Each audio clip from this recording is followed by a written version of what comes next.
Yeah, guys, make sure to hit that subscribe button, like and follow, smash that like button.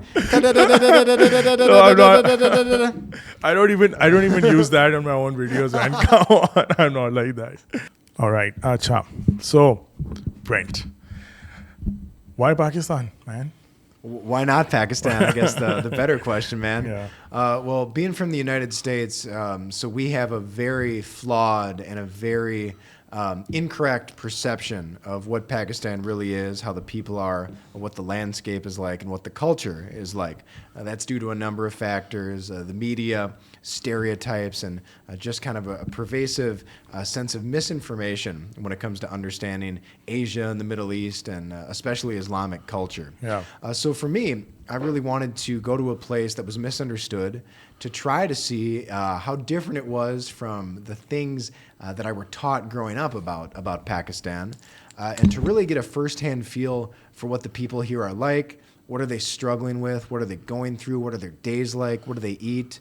And kind of show the real, raw side of life here, the side that we're not going to see in the Western media. You know, getting out into the streets and talking to people, the real people, Yeah. and just seeing what life is like here. The So- best way with anything is to, walk a mile in your own shoes. Yeah, for sure. I mean, I think that's the best way to travel as well. I mean, when you travel like on a vacation for like 2 weeks or something, you don't really get to experience the real people or the real culture. I mean, Yeah. that's like the usual travel is. What did you like about Pakistan? Like, what did you find out? Well, number one, the food. The food's so incredibly delicious. I grew up in a place where there are very few Pakistani people. There's no Pakistani restaurants. So the food here is really, really blowing me away. The chicken karai, the biryanis, hawa puri, dishes like that. The love that goes into each dish has been really, really incredible. So I haven't had a single dish here that I haven't liked. But more than anything, the kindness and the generosity of the people here has blown me away. It's exceptional. It's unlike anything I've ever experienced anywhere else in the world. Every time I walk into a restaurant, meals are paid for. Yeah. Every open seat is offered to me to sit with strangers. And I've never felt that kind of love anywhere. Love is the best way to describe the feeling I get being here.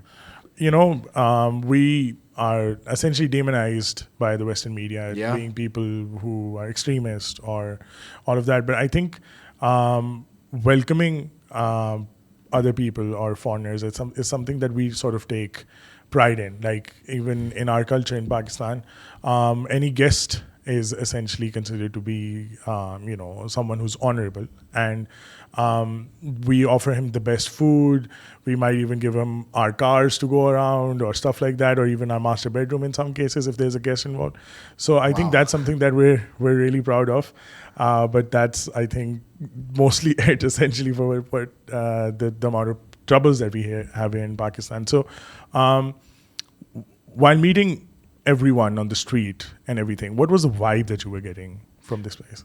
The vibe was, number one, a lot of surprise. Being here 43 days now, Yeah. I haven't seen a lot of people that look like me. Yeah. So I can tell that a lot of people here are just kind of shocked to see a white person, Yeah. for lack of a better word, walking around. Yeah. So there's a sense of shock, surprise, but a general feeling, too, of everyone wanting to get to know me, wanting to ask me questions. Where am I from is definitely the most common question Yeah. people ask me on the street. Yeah. But every single person greets me with a smile. I haven't had one bad interaction since I've been here. And I've wandered around at night, during the day, empty streets, busy streets, alleys. And the reception has all been the same by the people. So what cities have you been to so far? Well, I've been Pakistan? here just over 40 days now, but I haven't gone very far. Okay. I've only been to Lahore twice, All right. Islamabad twice, and Murray. All right. I've stayed in those areas so long because my visa got extended, and I have other plans to go to Karachi, to go to Peshawar, and I really wanted to go up north to like Gilgit and the Hunza Valley, but sadly the floods and the rains have made it very difficult to get there during my time here. So hopefully, inshallah, I will get there soon. So I'm also going to ask the same question. So where are you from? So I'm from the United States, a state called Minnesota, specifically a city called St. Paul or Minneapolis. They're the twin cities, just like Okay. Rawalpindi and Islamabad. I'm from the Okay. twin cities. Okay. So life back home, family, what do you do? Yeah, so life back home is pretty much life in Pakistan now. I mean, I'm a full-time traveler. All right. So I go home to visit my father and my dog a few times a year. I don't really live anywhere anymore, but when I do come back home, I have a home with my father. A lot of my friends are there. Yeah. But just like in any culture, in any country, a lot of my friends that I grew up with had moved away to different places around the U.S. So my full-time job, my 9 to 5, or rather my noon to midnight, travel vlogger, content creator, YouTuber, TikToker, Instagrammer, Facebooker, and well, now podcaster, I guess, in a way. So, I mean, what are the other countries that you visited so far, and which has been, the one that you've said, KR? Sure. Well, in this year alone, I've been to Argentina, Guatemala, El Salvador, Mexico. I spent a lot of time in Latin America this past year. But during my 3 years of traveling, I've been all over the world. I've been to Africa, Asia. People always ask me my favorite country in the world. And it's so hard. I have favorite experiences, favorite foods. But the country that I have the fondest memories of would probably be my time in Japan. All right. Just because the culture is so fascinating there. The food is incredible. It's very clean, and it's overwhelming. When it comes to the electronics and the people and the technology, I've yet to be anywhere that rivals that for just the sheer wow factor. All right. And what are some of the best people that you've met? Like, this is something, like Japan can be that, utopian, whatever, like one of the best places that you could go to. But what about the people? Well, speaking from a general perspective, I would say that Pakistan has the nicest people that I've ever met anywhere in the world. So I usually, when I travel, I stay at a lot of hostels, so I'm always meeting other travelers, and so you make a lot of good relationships there and meet a lot of cool people from all over the world. But this has been really the first country where I haven't stayed at hostels. Hostels barely exist here. And tourism really doesn't exist here. So I'm not meeting a lot of fellow travelers, which has really pushed me out of my comfort zone, which means I have to be in the streets more. I have to talk to more and more strangers. Yeah. And the friendliness is just unparalleled. I love the United States and where I'm from, but no one's going to tell you it's a friendly country. Walking around in the street. If I were to walk around the street in some cities with a camera, I'm liable to get punched in the face or the camera taken. That's not to paint a bad picture about all of America, but here I just feel a lot more safe and just a lot more appreciated than a lot of other countries, for sure. All right. Why? Who told you about Pakistan? Like, so basically, Pakistan, as you said, is not like, essentially we want to be, but we're not geared for tourism yet, right?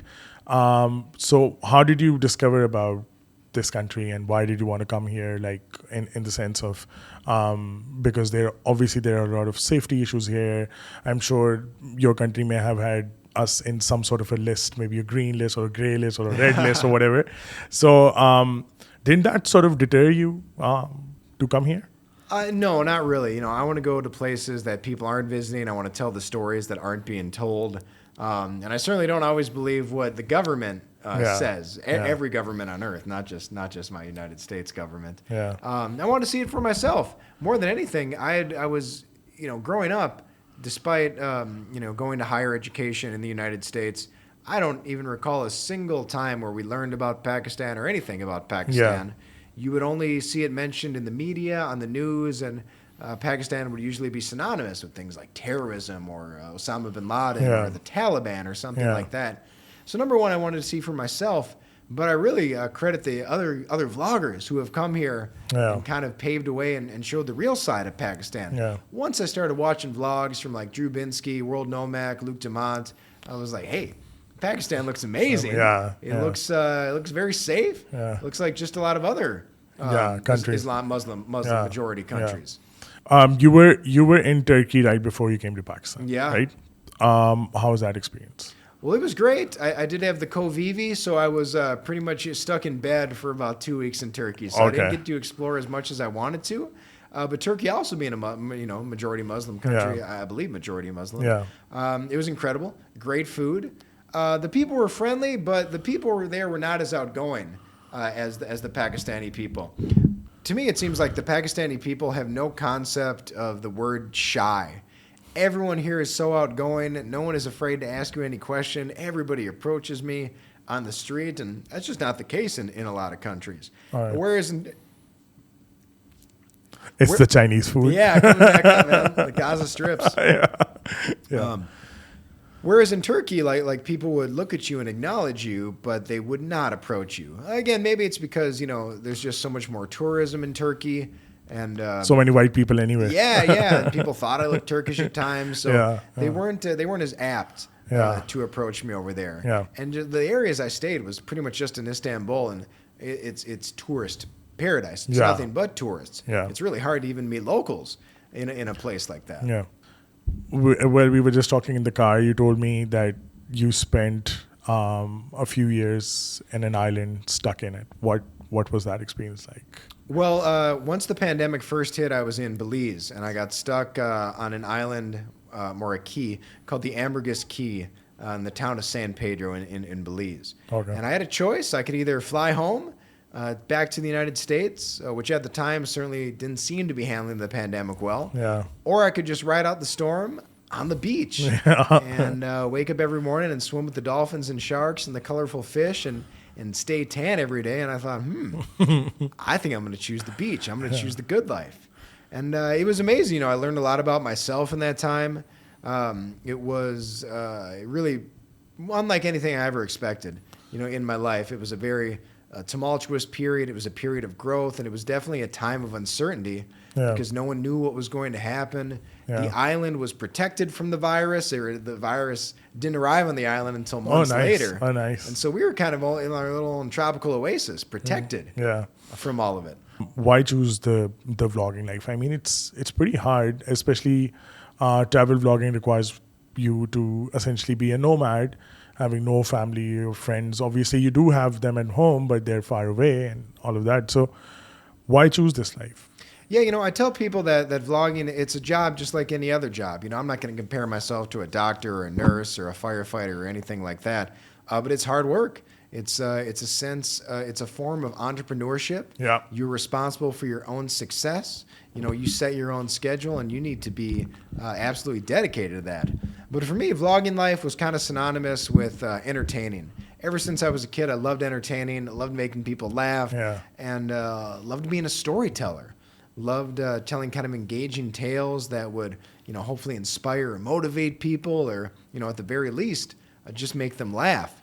So, it wasn't one day I woke up and was like, hey, I'm going to be a vlogger. Yeah. I'd always enjoyed talking into my phone, talking into my GoPro, but I never thought of making it into a career until I had visited Thailand.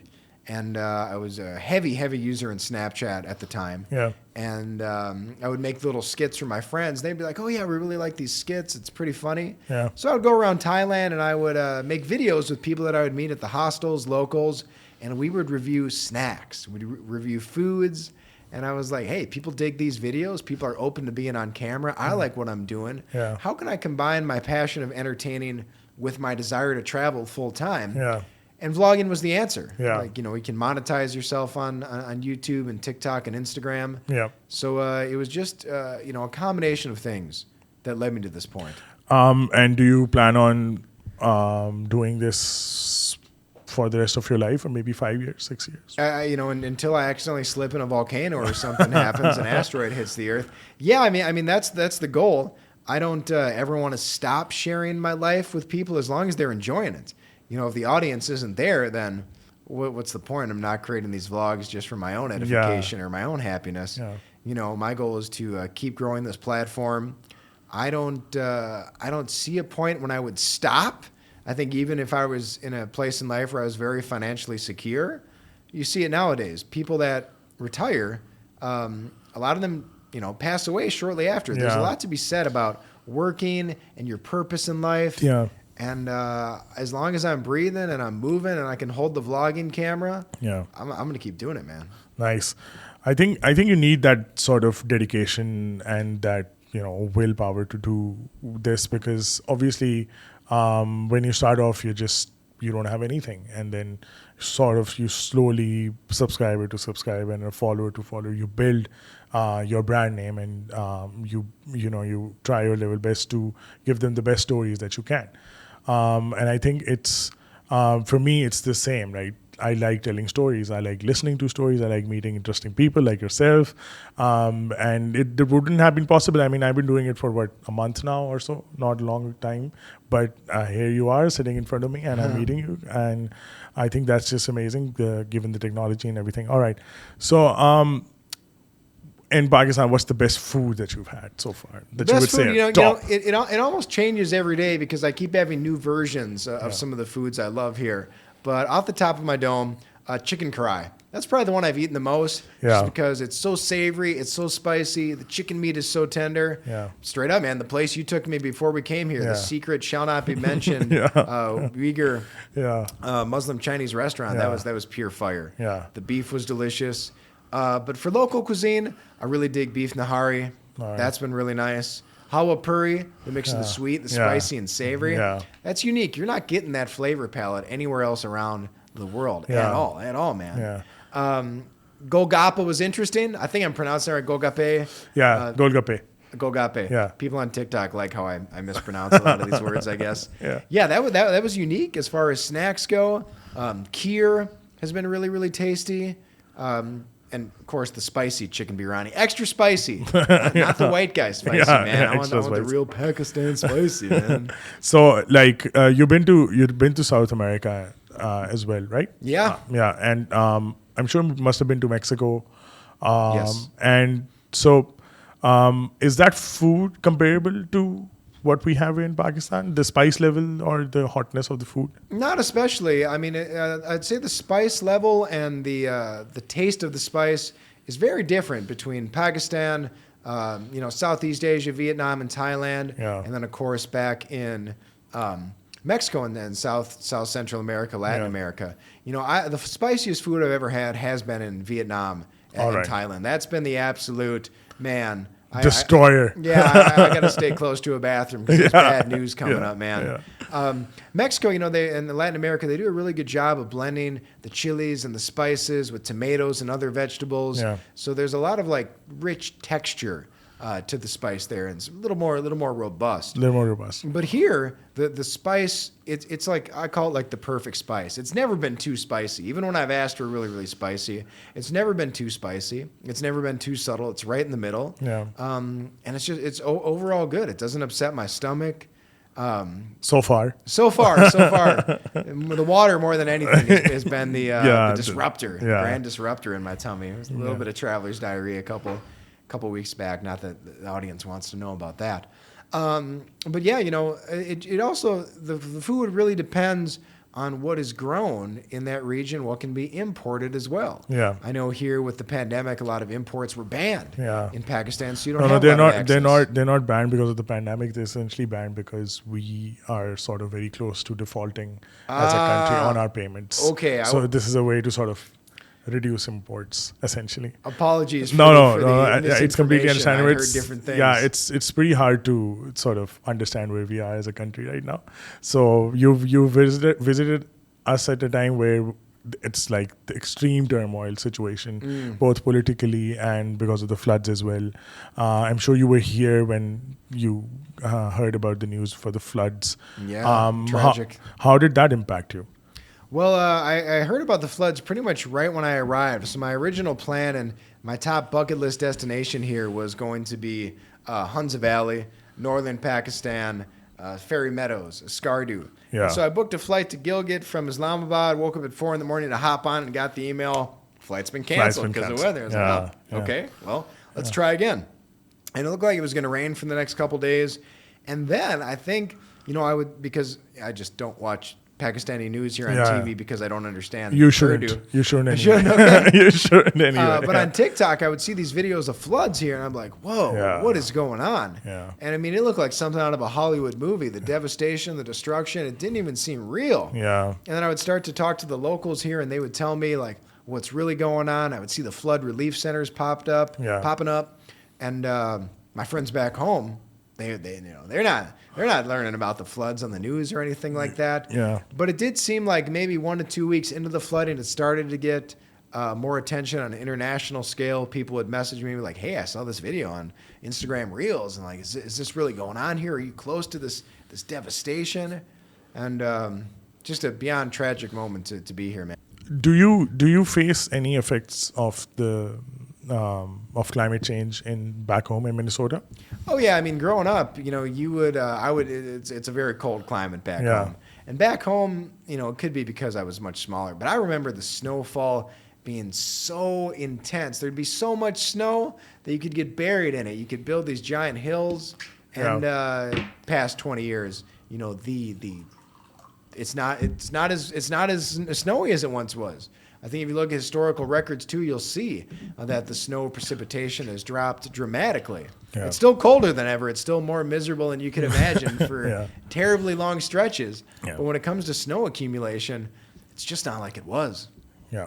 Now that you've come to this country and met the people and everything, what sort of a message do you think you can give out to anyone else who wants to visit or know about more about this country? Or is it all in your vlog? Essentially? I mean, you took the words out of my mouth. There's. It's one thing for me to say a statement. It's another thing for you to watch the vlogs that happen real and raw and in real time that aren't scripted. Those are the best ways to get a feel for what's really going on in Pakistan. Yeah. But for me, I would say, come here and see it for yourself. The people are amazing. The food is incredible. It's got all the things that you would want in a tourist destination. It's got the mountains. It's got the beaches down in Karachi. Granted, I haven't seen the mountains and the beaches yet, but I did get to Murray. Yeah. Murray was a very cool ski resort type of town, major winter vibes, and I dug that. I dug that a lot.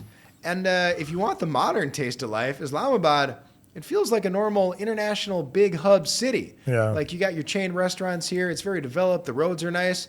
Islamabad's surprisingly A lot of other places I've been here, there's issues with garbage or pollution. Yeah. Islamabad itself, they do a really good job of keeping the roads and the streets clean. Yeah, as they call Islamabad, the drawing room of the country. The drawing room. Yeah, the drawing room. So essentially, this is our best, essentially, that we can put up, and the rest of the country is not that lucky, essentially. So it's a privilege, essentially, to live in Islamabad, or even all of the dignitaries, all of the foreign nationals, essentially stay in this city because of the safety and because of the, as you said, the roads and how beautiful it is because of the mountains, everything. All right. During your travels, so far, what are some life lessons that you've learned about? Anything that may have shocked you about yourself or of people or anything? Life lessons. Okay, that's it's a very broad question, but one thing I've learned is to not always trust everybody, and I don't mean the sense you should be suspicious of people, is that you should just see it and find out for yourself. Being a traveler, you're going to get 56 pieces of information about one single topic. Yeah. And always best to do your own research, always best to see it with your own eyes. And that's not just so much, a perception of a country or anything like that. It could be something simple as the day that an attraction is open or something like that. Yeah. It's just human nature. There's always going to be a lot of misinformation out in the world. Personally, being a solo traveler, I travel alone, spend a lot of time by myself with my thoughts. You're going to grow as a person. You are going to find things out about yourself that you've never found out before. And even if you do travel by yourself and you meet other people, you're going to bond and connect with them a lot more strongly because you realize that each of you are vulnerable. Yeah. Each of you are in this strange place doing strange things, and surrounded by people that don't speak the language. And so you're naturally going to lean on these people a little bit more for advice, solace, and just company. I think even if you're an introvert, if you get stuck in a room with 6 other people that don't look like you, that don't talk like you, that don't speak your language, you're still going to develop some sort of chemistry. There's going to be a human need to talk to these people. These are some of the learnings that you've had as a traveler, and I think you've traveled at least like 50 countries or something. Have you ever been scammed? Scammed, yeah, totally scammed. I was definitely ignorant and immature when I started traveling, almost a decade ago. And I thought, I'm an American. Like, I'm too smart. I can't be scammed. Yeah. Duh, false. I've grown a lot since that ignorant statement, just so y'all know. But I did used to have that stupid mindset. Yeah. That's part of growth. Yeah, I guess the number one time I was scammed, maybe the only time I was really truly scammed, was also one of the scariest situations I've ever had when traveling. So I was in Thailand. All right. And I thought I had educated myself in the scams. I had read online about what scams to look out for. Yeah. Well, of course, I still ended up falling for one of those scams. Yeah. So, I'll try to condense the story as much as possible. Sure. But I was wandering alone. It was my second day in Thailand, maybe my first day even. Which city? Bangkok. Bangkok. Insanity in Bangkok. Yeah. A wild, wild city. Yeah. And I was wandering alone, and this guy popped up on the street. And he's like, "Oh, nice to meet you. Like, I'm a teacher from the U.S. and I speak English." And he seemed like a great guy. Seemed like a warm soul. He's like, "Oh, there's a cab over there, or a tuk-tuk, or a rickshaw, as y'all call them here in Pakistan." He's like, "Oh, he'll take you to all these temples and stuff." And I'm like, "Oh, cool, perfect. A nice friend offered me a ride." Yeah. Well, next thing you know, I'm being taken to this temple I thought I was going to like the Grand Temple, the Grand Buddhist, whatever, I can't remember what they call it, but like the biggest, best temple. Yeah. And this guy essentially takes me to like the dollar store version of this temple. And I'm like, this doesn't seem right. And then he pulls out the card, this classic scam that's like, "Oh no, that temple's closed today because of a holiday." Yeah. That's never true, folks. If y'all are listening at home, Yeah. never believe if anything's closed unless it is a government holiday. Yeah, and you should go look at it yourself. Yeah. Kind of going back to what I said about you can't trust everybody. Yeah. So the series of scams just escalated from there. They then took me to this suit shop where you can buy these amazing garments, apparently, these silk suits made in Thailand. And they wine and dine you. You walk in, they hand you a beer, and they're like, "Oh, check out these suits." And they're complimenting you, but they're also hustling you. And they're like, buy this suit. So I bought a suit because I thought, hey, I had a professional job at the time. I had to wear suits. I thought, when am I going to be back in Thailand again? Yeah. And because the suit was so expensive, I thought I wasn't getting scammed. I thought because, okay, I'm paying a higher premium. I had read that the cheap suits, are the scams. But hey, if I pay for quality, I'm not going to get scammed. So after, I bought the suit and they're like, "Oh yeah, we're going to ship it to you. You're going to pick it up in a few days." I'm like, great. I'm going to look good. I'm going to feel good. And the price was on par with a suit from the United States. But I thought, once in a lifetime experience, I should treat myself. Yeah. And so I'm back to go with the tuk-tuk driver. And I'm like, "Hey, man, take me to the best food in Thailand." And he just looks at me and he just points to some random street stall across the street. And I'm like, this doesn't seem right to me. Yeah. What a coincidence that the best food in Thailand in Bangkok is right across the street here. Well, then I'm like, I'm ready to go home. But he's like, "No, I'm going to take you to one more place." And he took me to this tourist center, this travel agency, where they're like, "Oh, yeah, we're going to help set up the rest of your trip. Okay. Just pay us $700, and here's the entire itinerary." Well, they showed me this itinerary, and there's the names of hostels on it. There's transportation. And I'm like, where are the computers here? Yeah. What do you mean you're going to book my registration? I don't see a single computer here. Yeah. So at this point, I'm like, something's fishy. Yeah. Something ain't right. Yeah. So I get back in the car, or get back in the tuk-tuk with the guy, and I noticed like he's got this shirt on, and there's two guns on the back of his shirt. Ooh. Not real guns, but like drawings of guns. Like, Okay. Interesting. And I pull up Google Maps, and I look up a review of a suit store where I bought the suit from. And first word that pops up, scam. And man, it felt like being on a psychedelic drug because I thought I was in the Twilight Zone. Like nothing made sense. Yeah. My body floated out of my seat. My soul left my body. My brain was apparently left at the suit shop. And I'm the kind of guy, man, if I can save 5 rupees, I'll walk an extra mile. Yeah. I'll look up online to find the best place to buy halwa puri in Pakistan. But for whatever reason, maybe I was too caught up in the hype. Maybe I was jet lagged. Maybe I was too young. Yeah. I didn't look up this suit store. So immediately I'm like, oh no, I've been scammed. Yeah. And they've got my credit card information and I'm going to lose a lot of money here. So I want to go back to the suit store. Now this is the part where I got to tell you that sometimes typical ignorant American get a little hot-headed, get a little angry. And I tell the driver, I'm like, you know what? I want to buy another shirt. Take me back to the suit store. Let's go. Okay. So I walk in there like, oh, you're back. I'm like, hey man, like, I think you're running a scam here. Like, totally understand. Like, you do what you're gonna do what you're gonna do. Yeah. Let's just give me my money back and we'll both go our separate ways. Yeah. And the guy's like, no, sorry, can't do that. No. I'm like, actually, it's very easy to just refund the credit card and give me my money back. No, sorry, we've already cut the silk. And I'm like, can I please speak to the manager? Which is also a very American thing to do. We'd call that a Karen thing back in the United States. Exactly. Again, I cringe telling the story. It's embarrassing for me to tell the story. Yeah. So this small little Thai lady comes out. Yeah. And she's the manager. I'm like, hey, like, listen, I know you're running a scam here. I've been scammed. Good job. You know, keep doing whatever you're doing, but please don't scam me. Please give me my money back. She's like, no.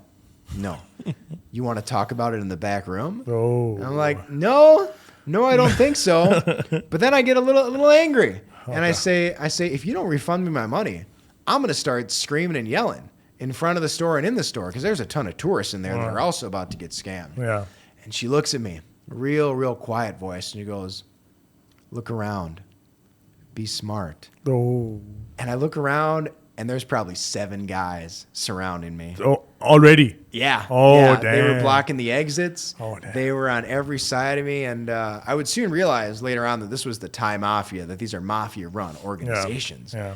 And I look around, and I counted my blessings. I was like, you know what? I've made a huge mistake, actually. Yeah. I'm going to go. Yeah. And so I turn around, and luckily the guys let me out of there. And I ran like an action movie into the middle of the street, and I dove into the first taxi I saw, like head first, opened the door, like, get me out of here. Meanwhile, the woman is running after me, screaming at the tuk-tuk driver who took me back there, like, what the hell are you doing? Bringing this guy back here just so he can cause a commotion. Yeah. And I was so shook, man. I hopped in that taxi, and if you've been to Thailand, Yeah. traffic's insane. Yeah, it's... And so I'm... Especially Bangkok. So I get in this taxi and it's not moving, and I'm like, oh God, what's gonna happen? I'm like, am I being followed? And that was the most scared I've ever been abroad. That was the dumbest I've ever acted abroad, and that was the biggest scam I've ever been scammed into abroad. Thankfully, I appreciate the credit card companies for understanding that I was essentially fraud. You know, it was an act of fraud, and they were happy to reimburse me. But yeah, I still wake up sometimes in the middle of the night like, things Dodged could a have bullet. gone a Yeah, real dodged a different bullet way, there. man. It's okay if you don't want to talk about it, but there's something untoward that happened to you in Pakistan as well. Would you want to talk about that? Yeah, well, there's been 3 separate incidents. Which one are you talking about, man? Whatever. You can all talk about all 3 of them. Okay, I'll talk about the worst experience I had. The only time that I felt uncomfortable and the only time that really made me angry here. It was Independence Day night in Lahore, August 14th. Insanity. I'd never been to a celebration like this. It's 10, 11 o'clock at night. I got my GoPro out. I'm filming. People are everywhere. Yeah. It's crazy. craziness. It's crazy. Never seen anything like that in my life. Yeah. And so I put my camera down and I put my phone out because I'm like, it's getting kind of late. I think I'm going to go home. And I'm looking for an Uber. And this guy comes up to me. He's like, what are you doing? What is that? And he's pointing at my camera. He's pointing at my GoPro, which at the time has this windsock on it. So it doesn't quite look like a camera. All right. And it's got this big light on the side. So, you know, it's a camera to anyone with half a brain cell. Yeah. But this guy is like, give me that. And I'm like, no. Yeah. And he puts his hand on it to like look at it, and he pulls it away from me. And I look at his shirt, and it says private security. And so I'm like, okay, whatever. Let the guy look at it. Yeah. And he's like, what are you doing here? Yeah. I'm like, I'm making videos. I'm a tourist. Yeah. He's like, what country are you from? Just very angry, very upset. I'm like, from America? Yeah. You know, United States? Yeah. And he looks at me and goes, are you a Muslim or are you a Christian?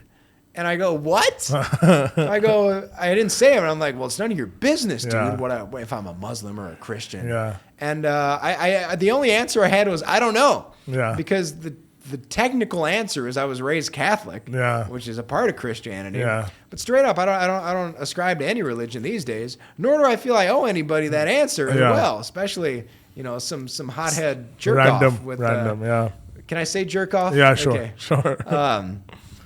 And so he's got my camera and he's looking at it and he's just grilling me with these questions. And like, I'm starting to feel my heart beat a little faster now. He's like, what's gonna happen here? Yeah. And I had met and mingled with so many actual police in Pakistan, in Lahore, and they're all nice. Yeah. They're hopping in the camera, they're talking to me, they're shaking my hand. But this guy, this is some private security guy. Yeah. So finally he calls his friend over, and his friend's like, oh, blah, blah, blah, blah, blah, blah, blah, blah, blah, blah. And he's like, oh, TikToker. And the guy looks at me like, oh, you're a TikToker? I'm like, yeah, man, I'm here making vlogs. Yeah. And he goes, okay. And like angrily hands me the camera back. And that shook me up, man. Because I was like, I had never been treated like that in any country in the world. And I'm thinking to myself, and I'm wearing the shirt I'm wearing now. I'm wearing the Pakistan cricket jersey. Yeah. So I thought it would give me a pass. Yeah. And so the level of disrespect that guy showed me, you know, if I were to say, if that would be my first impression of Pakistan, I probably would have hopped on a flight. Next flight and home. got right out of here, man. Yeah. And I was like, that would have been like, oh. And that could happen, though. by the way. That could Yeah. happen. Because obviously, we're all sorts of people here. We're like the fifth largest country in the world. And I think it's just that, like, a lot of.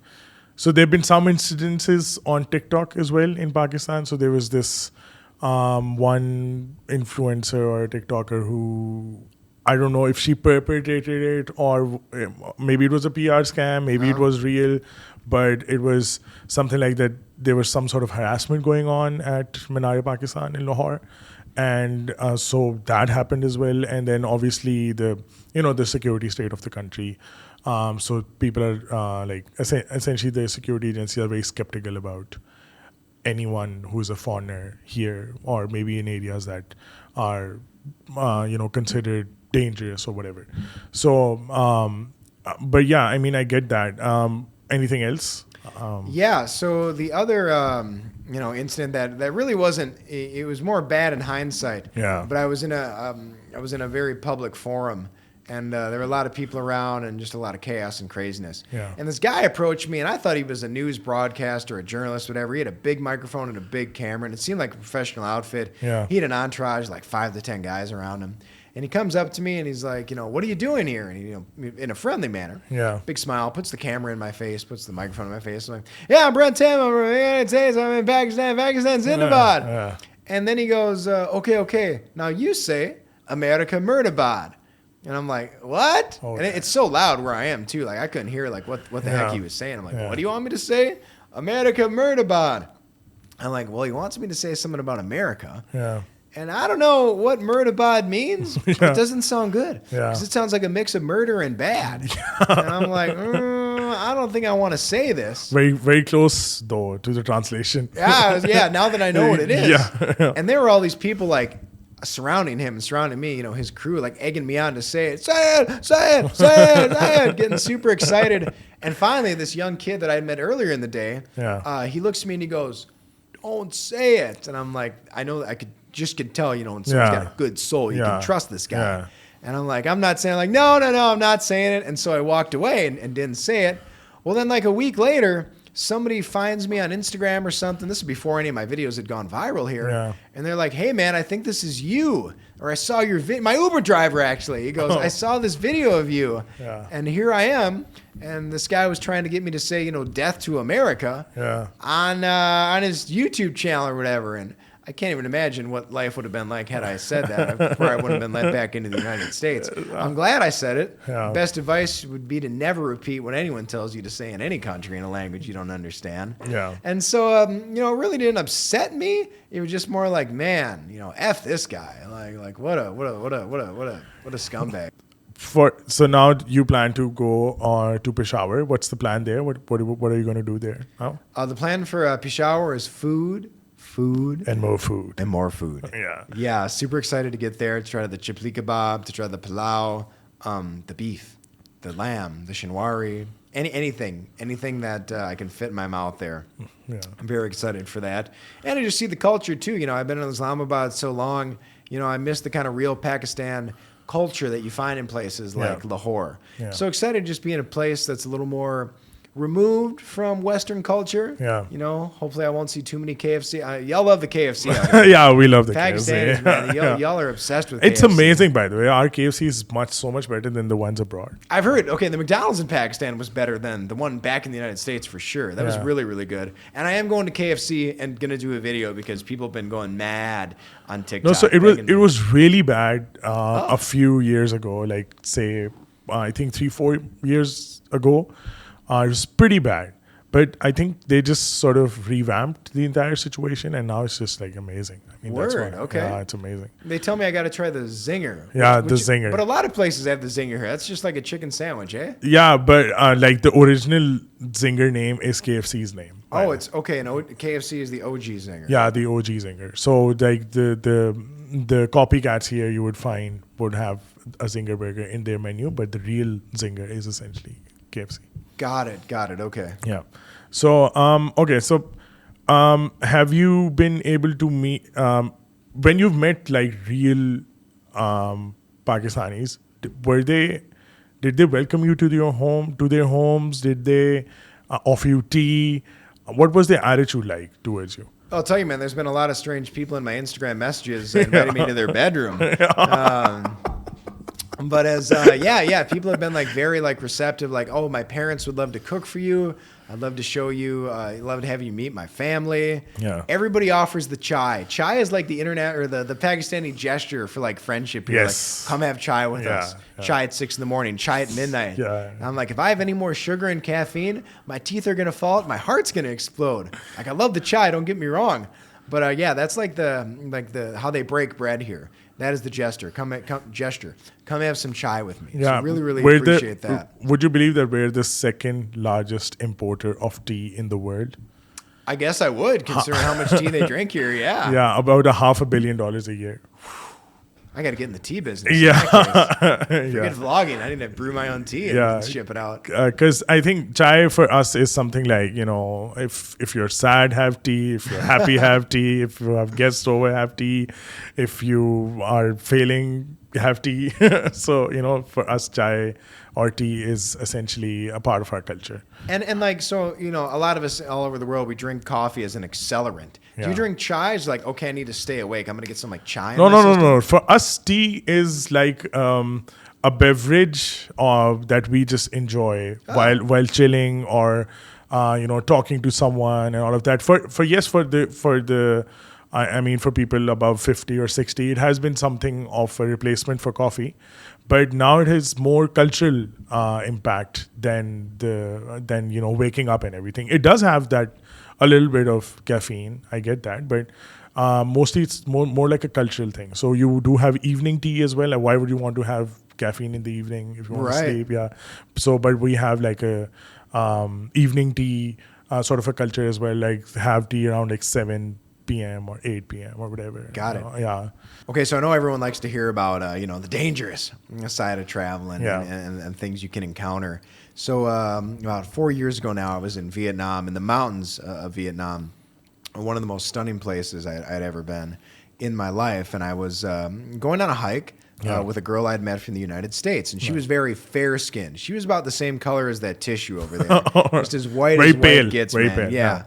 And Southeast Asia, the sun is beating down. It's hotter than a black pepper. Yeah. We're just boiling up. And went for about a 2-3 hour hike, and I'm still feeling good. I'm still feeling great. Let's go on another hike. Yeah. And she's like, yeah, let's do it. Like, do you want to put some sunscreen on before we go out here? I feel like skin cancer is going to show up in the next 20 minutes here if you don't get something on you.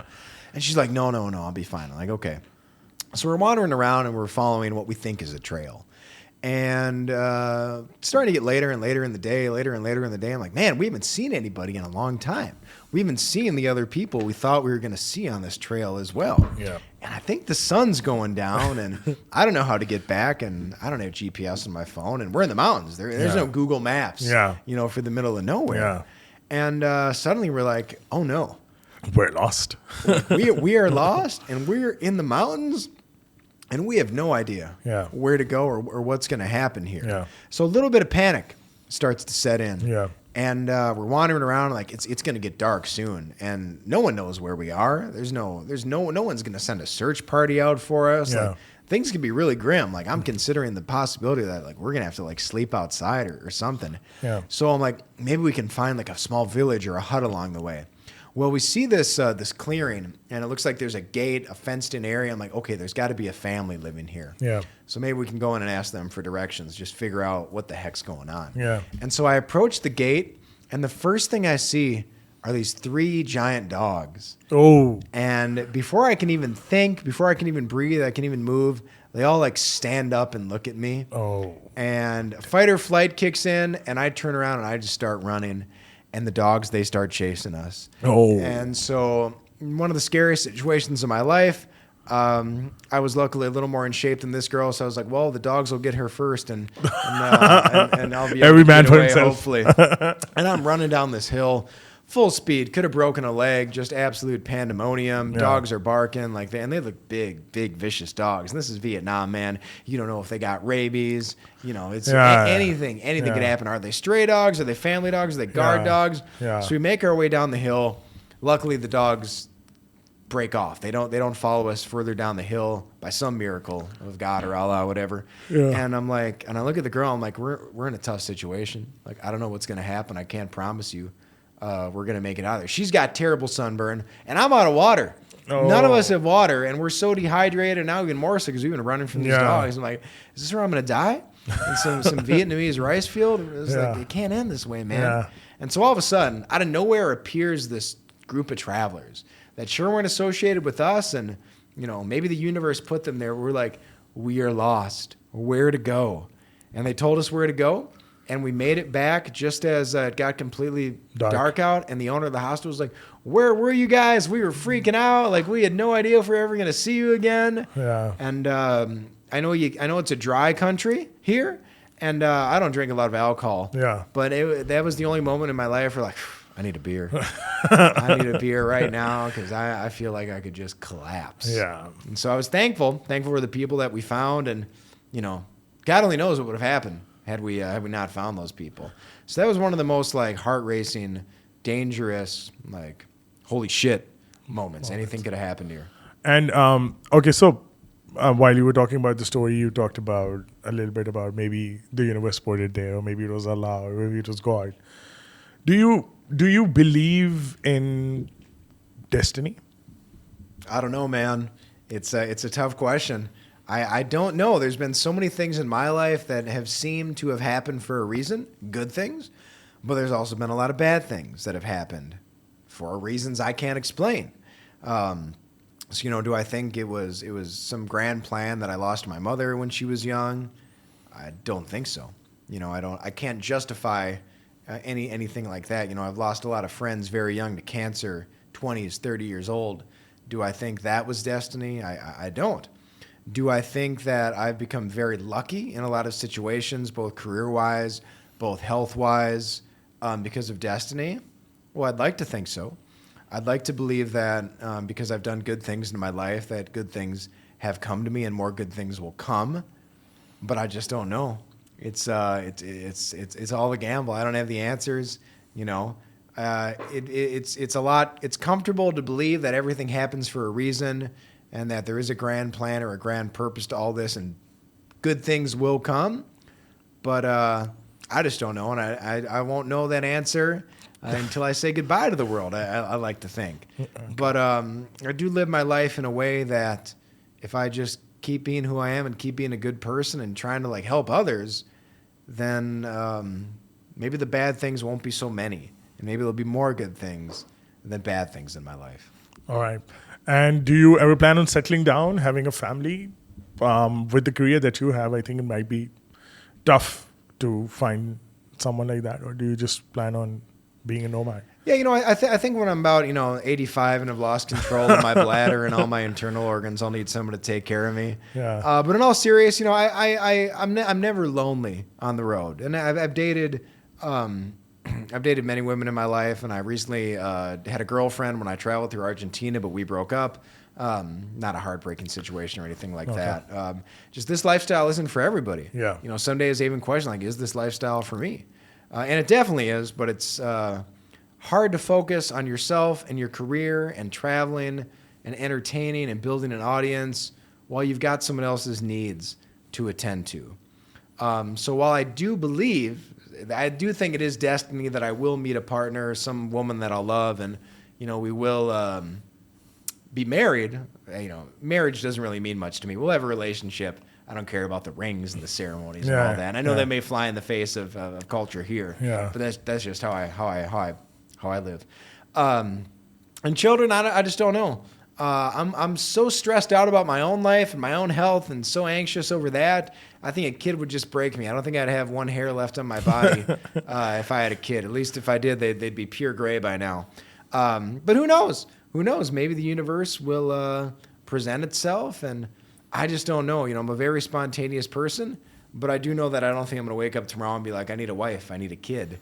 Major respect to everyone. I think being a parent's the hardest job out there. Yeah. I look at my friends who are parents, and they're breaking their necks, killing themselves to raise their family. I'm like, where do you get the time to do all this and to be a good father, to be a good mother? It seems exhausting, especially raising kids in this day and age, worrying about cell phones and social media and all the different, I was bullied as a kid growing up, and now with social media, the bullying can follow you home. Yeah. So I just think like all these extra factors, like so much pressure.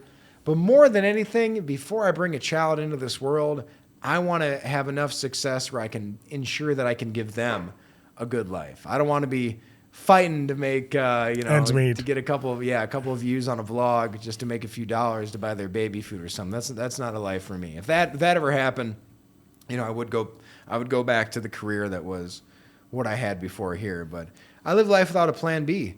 Vlogging is the only thing I want to do. It's the only objective. It's what I'm pouring my heart, mind, and soul into. And to think about doing anything else doesn't even cross my mind. It can't. It'd be a terrible thought if it crossed my mind, and very unproductive as well.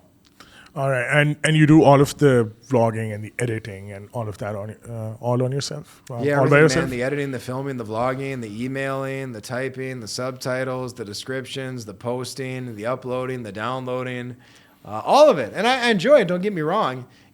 Straight up, I would like to reach a level of success where I can hire other people, not just to take the pressure off me. Yeah, that would be great. But I'd like to build a team. I'd like to, support people that need it. It would be cool to have my own business and, create a team that's I can take pride in and know that I'm helping other people reach their dreams, whether those are, vlogging dreams or financial dreams, just to continue to share the wealth, so to speak. All right. Anything that you would want to add to your viewers or your people who are watching? Do you... how was your experience here with me or whatever? Yeah, guys, make sure to hit that subscribe button, like and follow, smash that like button. I don't even use that on my own videos, man. Come on, I'm not like that. I know. No, I'm just saying, sometimes, so not everyone gets an opportunity to, talk really about, when you're vlogging and everything. I'm not saying that's fake. I'm not saying that. I'm just saying that has an entertainment value, right? Uh-huh. That's more like you're in some sort of a zone where you're trying to connect with the audience and everything, but you don't usually get time to actually like talk about what you have felt on a deeper level in comparison to what the social media world, what we showed the world too. So. Anything like that? Do you want to any advice, any suggestions? That's a wide open suggestion because in all my videos, I'm always giving off an air of positivity. You spent the day with me, so I'm sure that you see the person I am on the videos is the same person I am in real life. This isn't really a character or anything like that. But just like anybody else, like I have struggles. I have moments, times where I suffer from depression. And these are things that, while I do think there's value in talking about them, number one, I don't want to depress my audience, number one. Number two, people see that as weakness. And, I grew up in the United States and coming from an Italian background, and we don't really show our emotions that much. But I believe that you should show your emotions, whether good or bad. Yeah. But it's just, I can talk about it on a podcast here, but I'm not going to talk in a vlog about, how I'm depressed over the lack of financial opportunity that I'm finding in vlogging or that I'm not happy with, how the progress of the followers. More than anything, I listen to all my followers.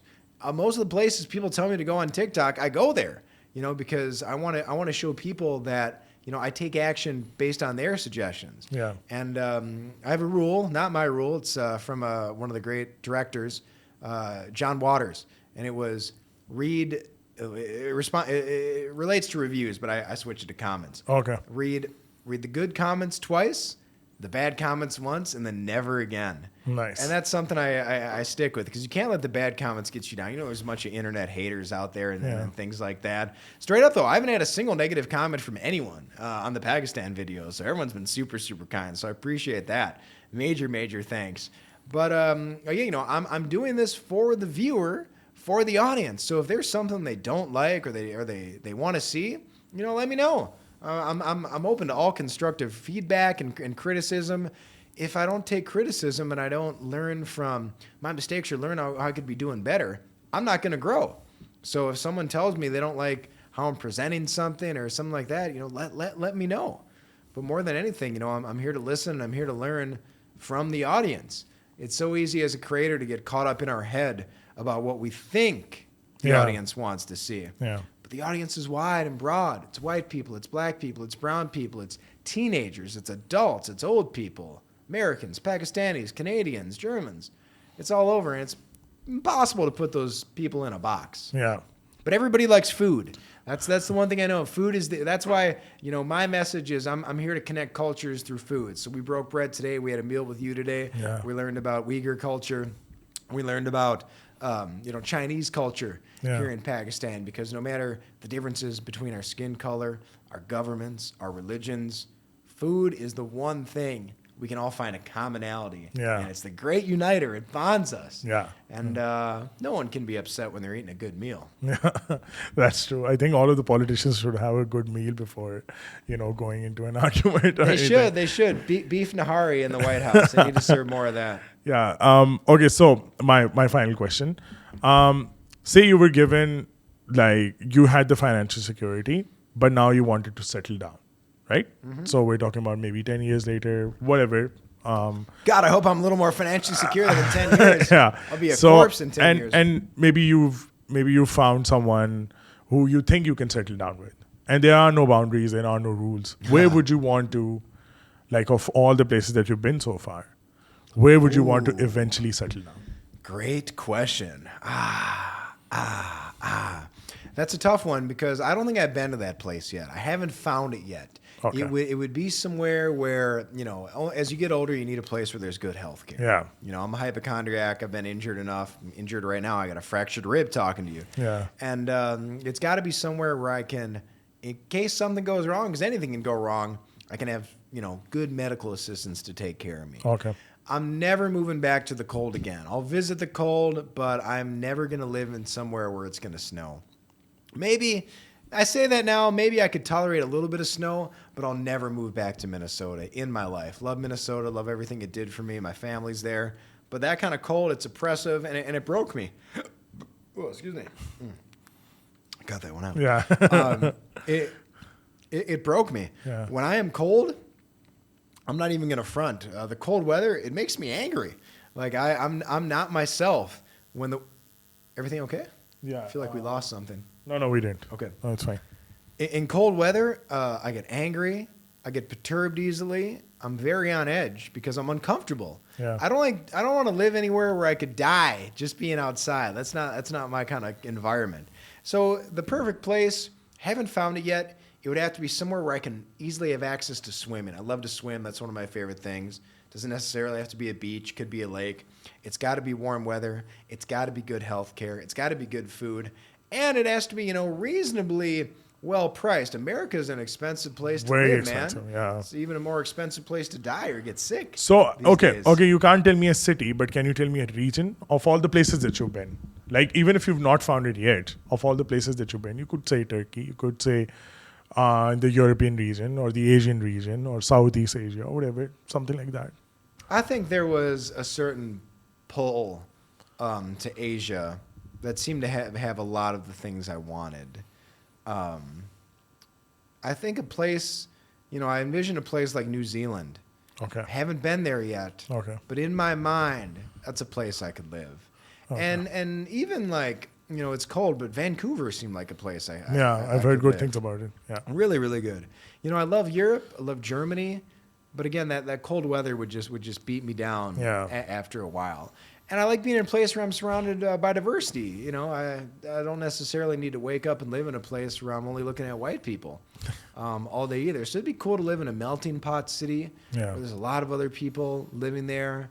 Haven't been to Australia. I think Australia might be interesting. Probably develop a drinking problem. Melbourne is amazing, by the way. You've been? Yeah, I've been there. Somebody told me that Perth, the Australian city, it's modeled almost 1-to-1 identical to Islamabad here. So it's not Perth, it's their capital, Canberra. Again, going back to every piece of information I get from people is always different. So it essentially has the same outlay as Islamabad, because I think it was the same engineer, same designer who made both plans. Ah, okay. Yeah, but Melbourne, amazing city, man. Amazing. It's not. I mean, you do find diversity there, no doubt. But there are a lot of Chinese now and a little bit of Indians, less Pakistanis. But that's just about it. I mean, you don't get a lot of blacks. You don't get a lot of other nationalities there. Okay, Right? okay. But like in terms of the living standard and the vibe of the city, amazing. I mean, I've not been to, I think, a better place. Wow. I've been there, like I went there for 20 days. My sister was studying there at that time. And absolutely amazing, mind blowing. And they pay you a lot of money as well for like even doing odd jobs and stuff. So if you're getting what, 22 Australian dollars an hour doing deliveries, you have a good life. No? Very cool. Yeah. So definitely you should go there. Definitely. I've not been to New Zealand, but I've been to Melbourne. Other parts of Australia, not so much. Sydney had a very sort of like a London vibe, like more like working city, all of that. Melbourne, because of having so many universities, has a very young vibe and very, very colorful, very energetic, very Islamabad-like as well, because I've spent most of my time here. So, but a lot of lakes and parks, and you have the beach as well, and you have the landscape as well. It's amazing. You should definitely go there. On the list, definitely on the list. Yeah. Thank you so much, Brent. I think I took a lot of your time. It was amazing meeting you, and I'm glad I was able to introduce you to a new food. Yeah, that man. That was one of the highlight dishes I've had here. And thank you for welcoming me on, man. I greatly appreciate the opportunity to not take too much of my time. It was a very great and easygoing conversation, and it was cool to spend the day with you and your friends, get to know a little bit about more of you and your family and what you're doing here with the school. So, no, I cherish and I'm extremely grateful for any opportunity like this, brother. Okay, great. Anytime you come back to Pakistan, we should meet up. Until you're here in Islamabad, I will recommend you a few eating places that are actually good. Yeah. Thank you, man. Smash that like button. Smash that subscribe button. Pop. Go.